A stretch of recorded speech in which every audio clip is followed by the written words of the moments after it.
اگر والدین اپنے بچوں پہ کنٹرول کریں گے، بیٹیوں کے موبائل چیک کرتے رہیں گے، چھاپے نہ مارے موبائل پہ، کسی کی پرائیویسی میں آپ زبردستی دخل اندازی، خام خواہ میں بیٹی کا موبائل اٹھا کے چیک کر لینا کیا کر رہی ہے، جائز نہیں ہے. ہاں بتا کے چیک کریں آپ. صرف بیٹے کے کمرے میں بعض لوگ کہتے ہیں میں بیٹھا ہوا تھا نیٹ پر، میں ایک دم دروازہ کھول کے گھس گیا. میں نے کہا آپ نے غلط کیا. اگر خدا نخواستہ وہ کوئی گناہ کر رہا ہے تو باپ کو اجازت نہیں ہے کہ اپنے بیٹے کو ذلیل کرے اور اس کے گناہ پر مطلع ہو. باپ کا کام ہے تربیت. تو تربیت کے لیے یہ ضروری ہے کہ وہ یہ کہہ دے کہ بیٹا دروازہ بند کر کے تمہیں نیٹ پر بیٹھنے کی اجازت نہیں. یہ کر سکتا ہے. اور اگر تم نے بند کیا تو پہلے بتا دے کہ میں کسی بھی وقت دروازہ کھول کے اچانک آ سکتا ہوں. تو کسی کو خام خواہ میں کسی کے گناہ پہ زبردستی تجسس کر کے مطلع ہونا یہ بالکل حرام ہے. آج لوگ اس کا خیال نہیں کرتے، تجسس کرتے ہیں کدھر جا رہا ہے، کہاں جا رہا ہے، میں دیکھوں یار کدھر جا رہے ہیں. غلط ہے. کیونکہ یاد رکھو کسی کے گناہ پہ مطلع ہونے کی کوشش کرو گے تو پھر تمہاری خیر نہیں ہے. کیونکہ اللہ نے کہا ہے کہ جو حدیث میں آتا ہے کہ جو کسی کی پردہ دری کرتا ہے نا اس کے بھی عیوب سے اللہ تعالیٰ پردے ہٹا دیتے ہیں، اس کو بھی ذلیل کر دیتے ہیں. اور میں نے اپنی زندگی میں دیکھا ہے کہ جب کسی نے کسی کے گناہ کو ہائی لائٹ کیا ہے نا تھوڑے دنوں میں وہ خود اس گناہ میں مبتلا ہوا ہے. اس لیے بہت خطرناک معاملہ ہے. کسی کو بھی گناہ کرتے ہوئے دیکھو پردہ ڈالو، چاہے وہ کتنی بڑی شخصیت ہو، کتنا بڑا بزرگ ہو. اگر چھپ کے گناہ کر رہا ہے، کھلے عام کر رہا ہے تو پھر پردہ ڈالنے کی پھر نہیں ہے. کیونکہ وہ جب اپنے گناہ کو خود ہی دنیا کے سامنے شو کر رہا ہے تو اس کا مطلب وہ خود شرمندہ نہیں ہے. بعض ایسے بھی ہوتے ہیں کہ ان کو بار بار سمجھایا جائے بھائی یہ آپ غلط کر رہے ہیں، غلط کر رہے ہیں، پھر بھی وہ کرتے چلے، پھر وہ کرتے، پھر اس کا مطلب ہے کہ بھئی یہ تو خود اپنے گناہ پر نادم نہیں. کوئی بھی چھپ کے گناہ کر رہا ہے، اپنی اولاد ہو، بیوی ہو، عورت اپنے خواتین کے بعض کالز آتی ہیں کہ ہم نے شوہر کو دیکھا کوئی برا کام کرتے ہوئے، کوئی نیٹ پر بیہودہ فلمیں دیکھ رہا ہے یا کچھ ایسے کر رہا ہے. میں کہتا ہوں اللہ کا واسطہ اپنے شوہر کی عزت کا خیال رکھو، معاشرے کو میں بدنام نہ کرو. اس کو اس نے گناہ کیا 100% غلط کیا، بہت بڑی بے حیائی ہے کہ فحش فلمیں دیکھنا، لیکن اس بے حیائی کی وجہ سے اپنے شوہر کی عزت کو تار تار کر دینا یہ اس سے بڑی بے حیائی ہے. اللہ نے قرآن مجید میں میاں بیوی کو ایک دوسرے کا لباس قرار دیا ہے. لباس کا کام کیا ہوتا ہے؟ کیونکہ میاں بیوی ایک دوسرے کی جو راز کی جیسی باتیں جانتے ہیں وہ کوئی تھرڈ پرسن نہیں جانتا. تو اللہ نے ان دونوں کو اتنا کلوز اس لیے کیا تاکہ ایک دوسرے کے عیب کو چھپائیں. وہ اپنی بیوی کی برائیاں کر رہا ہے، بھائی میری بیوی کے تو مجھے پتا چلا وہ فلاں سے بھی تعلق تھا، فلاں سے بھی. بھائی کیوں بتا رہا ہے؟ اس کو ذلیل کر دیا. اسی طرح شوہر کو اگر کسی برائی میں دیکھا ہے تو عورت اس کو چھپا دے. بہت ہی کسی خیر خواہ سے مشورہ لے تو یہ نہ بتائے. میں کبھی کوئی خاتون کہہ رہی ہوتی ہے نا کہ میرے شوہر نے ایسا، میں اس خاتون سے کبھی بھی نہیں پوچھتا آپ کا نام کیا ہے، آپ کون ہے. کیوں؟ اس لیے کہ ایسا نہ ہو کہ مجھے اس کے شوہر کا پتہ چل جائے. کیونکہ بعض خواتین بتا رہی ہیں وہ شوہر آپ کے بیان میں آتے ہیں، بس میں کہتا ہوں مجھے ڈیٹیل بتانے کی ضرورت نہیں ہے. کیونکہ ایسا نہ ہو میں پہنچ جاؤں وہاں تک تو میرے دل میں اس کی عقیدت ختم ہو جائے گی کہ بھئی اس کی بیوی نے تو یہ بتایا. اور بعض خانقاہوں میں ایسا ہوتا ہے کہ خواتین کسی شیخ سے اصلاحی تعلق قائم کرتی ہیں اور اصلاحی خط میں اپنے شوہر کی واٹ لگا رہی ہوتی ہیں. میرا میاں ایسا ہے، وہ آنکھ مٹکا کرتا ہے، وہ پڑوسن کو جھانک رہا تھا اس دن. پھر وہ شیخ صاحب کو پتہ چل جاتا ہے اس کا میاں کتنے پانی میں. وہ شیخ بھی تو اللہ کی مخلوق ہے. عورت کے لیے اپنے شوہر کا مقام اپنے شیخ سے زیادہ ہے. یاد رکھو شوہر پہلے ہے، شیخ و مرشد بعد میں. یہ بھی لوگوں کو بات سمجھ میں نہیں آتی. ایک دفعہ میں نے کسی کو کہا کہ بھائی جو صلہ خونی رشتے ہیں نا ان کی اہمیت شریعت میں زیادہ ہے شیخ و مرشد سے. شیخ و مرشد کی بھی اہمیت ہے لیکن خونی رشتوں کی اہمیت زیادہ. انہوں نے کہا نہیں، شیخ سے تو ہم دین سیکھتے ہیں اور شیخ سے تو اتنے فائدے ہوئے. میں نے کہا اچھا مجھے ایک بات بتاؤ، اگر تمہاری طبیعت خراب ہو جائے خانقاہ میں، تم آئے خانقاہ میں رہنے کے لیے، 2 دن خراب، 3 دن خراب طبیعت، یہ پرائیویسی والی بات میں مکمل کروں گا یہ کہیں رہ نہ جائے. تو 3 دن طبیعت خراب ہوئی، پھر شیخ صاحب کیا کہیں گے؟ بھائی اس کے بھائی کو فون کرو. کہیں گے نا؟ بولیں گے نا کہ اس کے بڑے بھائی کو فون کرو، چھوٹے بھائی کو فون کرو، بھائی آپ کا بندہ بیمار ہے اس کو لے جائیں. تو وہ آئیں گے کس طرف؟ ایک لڑکے نے مجھے کہا میری تو اپنے بھائی سے بنتی نہیں ہے، کبھی تمیز سے بات ہی نہیں کرتے مجھ سے. میں نے کہا کیسا ہی آپس میں نفرتیں چل رہی ہوں، ایکسیڈنٹ ہو گیا خدا نخواستہ آپ کا، سب سے پہلے کون اٹھانے آئے گا؟ بولو بھائی.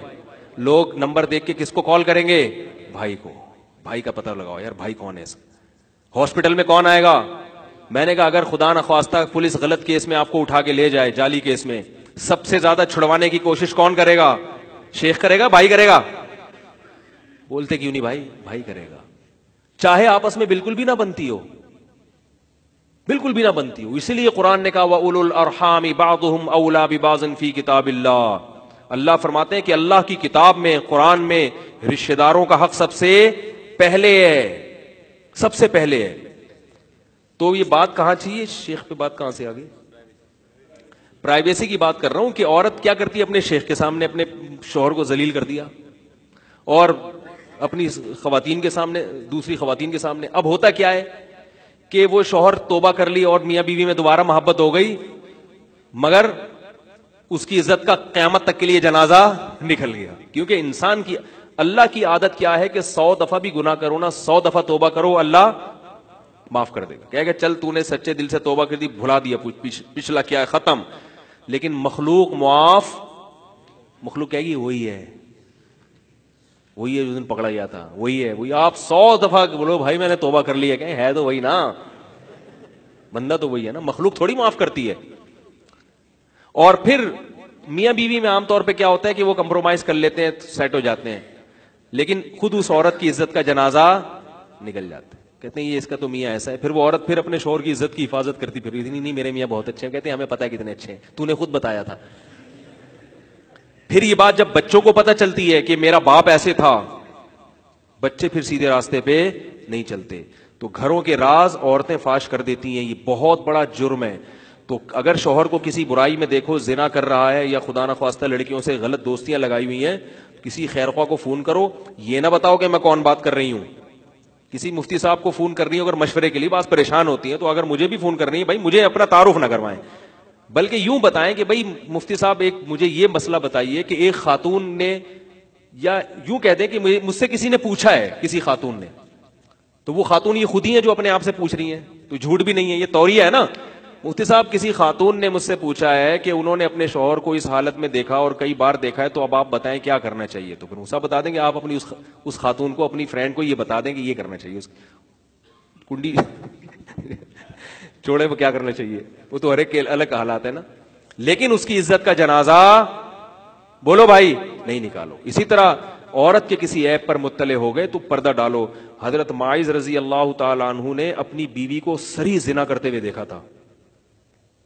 معاذ کہہ رہا ہوں, حضرت ہلال ابن امیہ, عویمر اجلانی رضی اللہ تعالی عنہ نے اپنی بیوی کو صاف زنا کرتے ہوئے دیکھا. صحیح بخاری کی حدیث ہے, نبی کے پاس آئے, عرض کیا یا رسول اللہ میری بیوی نے زنا کیا. آپ صلی اللہ علیہ وسلم کو بہت ناگوار گزرا کہ مجھے کیوں بتا رہے ہو, اتنا ناگوار ہوا.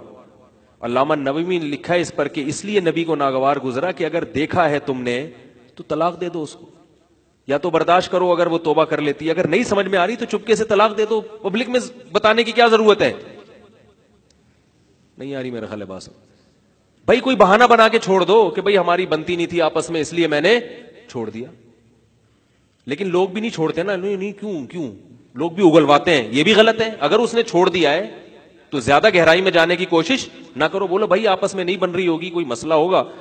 جتنا لوگوں کے عیوب پر پردہ ڈالو گے اتنا اللہ ہمارے عیوب پر قیامت کے دن پردہ ڈالے گا. اور جتنا پردہ چاک کرو گے, چاہے عورت شوہر کے عیب پر یا, پھر وہ اس کا نقصان کتنا ہوا. حضرت عویمر جلانی عرض کرتے رہے, نہیں یا رسول اللہ مجھے سزا بتائیں, مجھے بتائیں کیا. اس پر لعان کی آیتیں نازل ہو گئیں. امام نووی لکھا کہ نبی نے اس لیے ناگواری کا اظہار کیا کہ اگر حضرت عویمر جلانی وہ اپنی بیوی کے بارے میں نہ بتاتے تو پھر یہ لعان کی بڑی سخت سزا بھی نافذ, یہ بھی نازل نہ ہوتی. اور یہ بھی دیکھو کہ جب کوئی شخص آیا کرے نا اپنے کسی قریبی رشتہ دار کا عیب بتا رہا ہو تو خوشی خوشی کان یوں نہ کر دیا کرو, ہاں یار ادھر ڈیٹیل میں بتا یار. ہم لوگ کیا کرتے ہیں, اگر کوئی آئے, عام طور پہ تو عادت یہی ہے نا کہ یار وہ میری بیوی جو تھی نا یوں تھی, یا میرے بھائی کو میں نے ایسے دیکھا, یار تھوڑا کونے میں چل کے بیٹھتے ہیں, ذرا تسلی سے بتاؤ کیا ہوا. کیونکہ کسی کے عیب پر مطلع ہو رہے ہیں نا تو مزہ آنا شروع ہو جاتا ہے. یہ مزہ آنا اس کی علامت ہے کہ دل میں کیا ہے, فساد. جبکہ ہمارے نبی نے جب سنا تو آپ صلی اللہ علیہ وسلم کو مزہ نہیں آیا بلکہ ناگواری گزری کہ بھائی مجھے کیوں بتا رہے ہو. اور آپ صلی اللہ علیہ وسلم اس کو بھی ناپسند کرتے تھے کہ میری مجلس میں آ کے کسی کا عیب بیان کرو. فرمایا میں چاہتا ہوں کہ تم سب سے صاف دل کے ساتھ ملو. اور یہ بات یاد رکھو کہ جیسے کسی عامی شخص کا عیب کھولنا یہ گناہ ہے, تو علماء کے عیب سے پردہ اٹھانا اور بڑا گناہ ہے, کیونکہ اس سے عوام کے ایمان بالکل متزلزل ہو جاتا ہے. ہاں کھلے عام اگر کر رہا ہے, پھر ایک الگ بات ہے، پھر تو بتانا چاہیے، کیونکہ اگر کوئی کھلے عام کر رہا ہے نا تو پھر تو لوگ اس کے عمل کو دیکھ کے گمراہ ہوں گے، وہ ایک الگ چیز ہے۔ تو کہاں سے کہاں بات چلے گی، تو میں آخر بات بس کر کے ختم کر رہا ہوں کہ دیکھو والدین اپنی اولاد پہ کیا کریں۔ ہاں پرائیویسی کی بات کر رہا تھا کہ میاں بیوی ایک دوسرے کا موبائل نہیں دیکھ سکتے، اگر نگرانی کرنی ہے تو پہلے بتا دیں تاکہ وہ پہلے سے ڈیلیٹ کر کے رکھے۔ اس کی اتنی تاکید ہے، رسول اللہ صلی اللہ علیہ وسلم نے فرمایا جب سفر سے واپس آؤ تو آپ صلی اللہ علیہ وسلم کی سنت تھی کہ مدینہ شہر کے کنارے پہ پہنچ کے قافلے کو روک دیتے تھے اور کسی کو خبر دینے کے لیے بھیجتے تھے کہ گھروں میں خبر دے دو کہ ہم لوگ آ گئے ہیں۔ کتنا زیادہ کہ ایسا نہ ہو اچانک ہم داخل ہوں اور کسی ایسی چیز پر مطلع ہو جائیں جو ہم دیکھنا نہیں چاہتے۔ بھائی صاف ستھرا ذہن رکھے، کون ہے جس سے غلطیاں نہیں ہوتی بھائی، کون اتنا نیٹ کلین ہے؟ لیکن عیبوں پہ مطلع ہو کہ کیا ہوگا معاشرے میں بڑا جس کی غلطی پر ایک دفعہ آپ مطلع ہو گئے نا، وہ کہتا ہے اب عزت کا جنازہ تو نکل ہی گیا۔ پہلے تو وہ چھپ کے کر رہا تھا اور ڈرتے ڈرتے کر رہا تھا لوگوں کو پتہ نہ چلے، توبہ کا امکان زیادہ تھا۔ جب آپ نے بتا دیا اور ثابت کر دیا کہ بندہ ایسا ہے، کہتا ہے اب عزت کا تو جنازہ نکل ہی گیا ہے، اب تو میں 100 دفعہ بھی توبہ کروں گا پبلک تو نہیں مانے گی، تو شیطان اس کو پھر گناہ کا اور موقع دے دیتا ہے۔ ہم ایسے لوگوں کو جانتے ہیں چھپ کے گناہ کرتے تھے، آہستہ آہستہ کیا ہو گیا، چھوڑ دیا انہوں نے۔ لیکن مجھے پتا ہے کہ اگر ان کے گناہ کا راز فاش ہو جاتا تو وہ نہیں چھوڑتے، وہ نہیں چھوڑتے پھر۔ تو اس لیے باپ بیٹی ہو یا بیٹا ہو، باپ کے لیے جائز نہیں ہے کہ اس کے راز کو فاش کرے، لوگوں کے سامنے گن گاتا پھرے کہ میرے بیٹا بھاگ گیا گھر سے، فلانی لڑکی، میری بیٹی بھاگ گئی، میری لڑکی کا اس سے تعلق۔ یہ بہت خطرناک ہے، یہ چیزیں، اپنی عزت اپنے ہاتھ میں ہوتی ہے انسان کے۔